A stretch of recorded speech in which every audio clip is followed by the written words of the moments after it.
Update 1. My dad found out how much I make, so he showed up with my sister and demanded I give her my 5-bedroom house because she's pregnant. He threw out all my stuff, saying, "You can buy another," but as he was expecting blowback from me, I told him, "The daughter you're fighting for isn't even yours." He asked me to join Ash and Marissa in the living room. I nodded and went over to the couch across from the two and sat down. Ash folded her arms, and Marissa rolled her eyes. Dad walked in and sat with them, facing me. He put his beer bottle on the coffee table and leaned back. He then asked me if I were blind. There was a pause, confusion on my end and anger on theirs, probably. Before I could respond, he added that it's either I'm blind or I choose not to see things for what they are.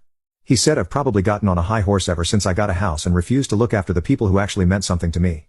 I sighed and asked him what he meant by all this and requested that he be a bit more clear. He huffed sarcastically and then told me that I was unbothered by the elephant in the room. I chose not to see that the family was in jeopardy and decided not to offer any sort of help. Obviously, I just asked them what jeopardy he was referring to. He looked over at Ash, who rolled her eyes and announced that she's pregnant. Like any normal person, I wanted to congratulate her, but before I could, she started to burst out crying. Marissa hugged her and told me that I should know what's going on at home, that I should take good care and ask enough questions. Dad said Ash had just found out she's pregnant, and the boy responsible has now broken up with her because of it. Marissa added that Ash had decided to keep it, and that, well, it's what we should base further decisions on. All I could manage to say was, "Can she afford it?"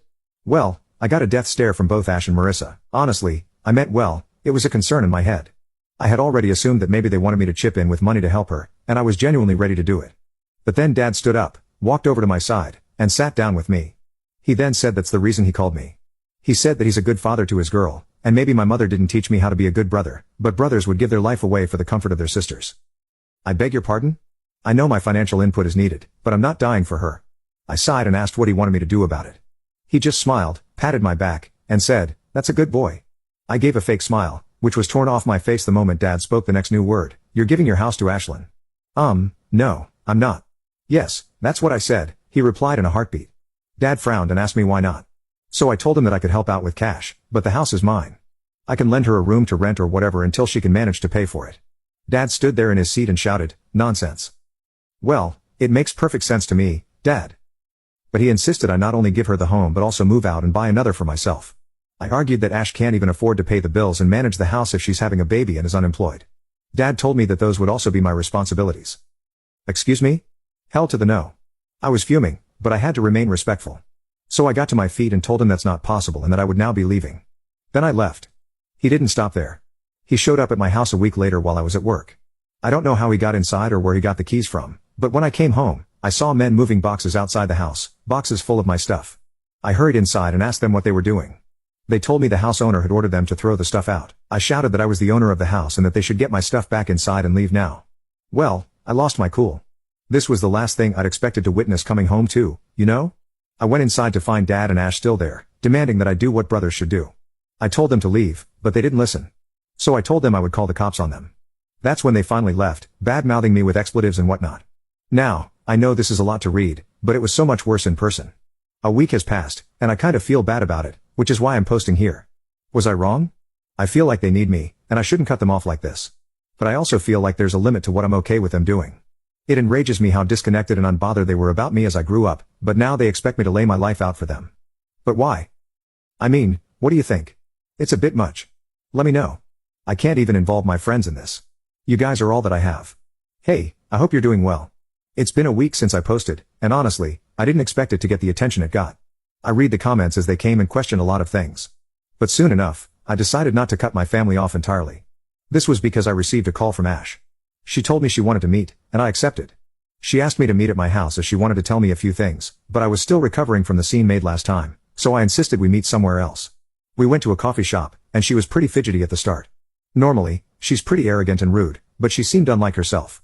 We sat in a corner, and she told me she'd recently been broken up with.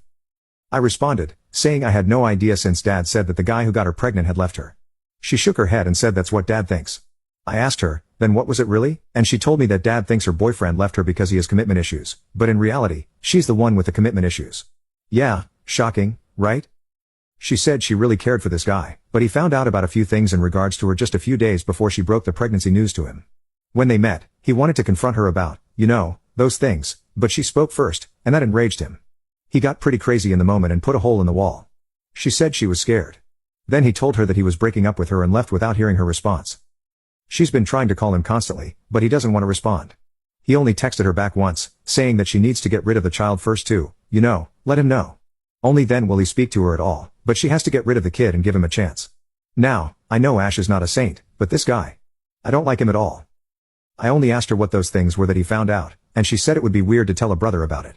I kind of understood that she was probably referring to the OnlyFans and stuff, so I shrugged and said it's okay if she doesn't want to tell me. Before I could ask her what she wanted to meet me for, she drew in a deep breath and let it out. Then she told me that she's been involved in shady stuff. I gulped, worried, as I didn't really want to hear the confirmation of all my suspicions, but I did.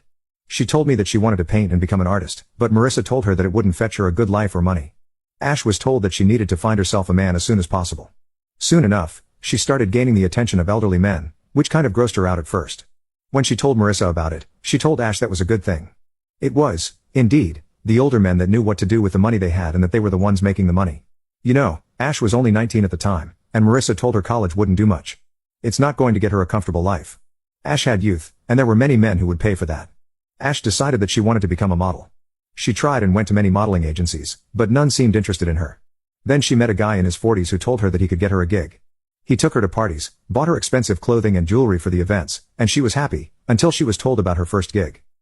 Turns out, she was to sell her time, to a man in exchange for modeling. She thought it would just be dinner only, but it was a whole night, and she spent it. She did get a small modeling gig where she took photos for a small brand, but that's it. A few more men used her, and while she hoped for gigs in return, she was told they didn't select her. She then found out that the guy investing in her was actually selling her. He was profiting off of her, and she thought it was unwise to confront him about it because she was afraid he would have her killed. So, she told him that she didn't want to pursue modeling anymore and was okay with minimum wage jobs. Thankfully, he let her go without an issue. She then tried to wait tables at bars, and it was pretty tough for her. Well, that's when you know what hard-earned money is, Ash. But anyway, she also said that Marissa would demean her for choosing to do small, menial jobs. She'd tell her that women are the beauty of this world and should only be there to shine and smile like a showpiece, they need to be taken good care of, and so on. So Ash started going out with men only for dinner, but she charged for it. She said there were many loners out there who just wanted conversation, but that too ended up with stalkers and obsessive men who thought they were owed more than what they paid for. She decided that talking to men made them feel connected to her and was more problematic than even sleeping with them. So, she started escorting. It worked fine until a friend told her about OnlyFans, and she tried to get it going, but she wasn't really good at handling a camera and editing stuff.